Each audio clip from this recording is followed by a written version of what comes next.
अध्यक्ष महोदय, होल्डिंगच्या बाबतीत नागपूर उच्च न्यायालयाने अतिशय महत्त्वाची अशी काही रूल्स अँड रेग्युलेशन्स ड्राफ्ट करून दिलेले आहेत।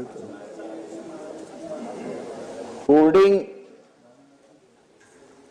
डोळ्याला कुठपत लागतं, त्याची उंची किती पाहिजे,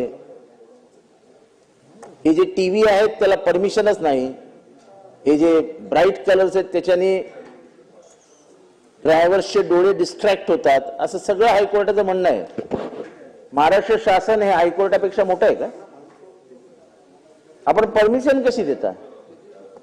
माझा दुसरा स्पेसिफिक प्रश्न, आपण जसे सिलिंग वरनं खाली उतरतो, आजूबाजूला होल्डिंग्स आहेत, ते कोणाच्या जमिनीवर आहेत आणि परमिशन कोणी दिली?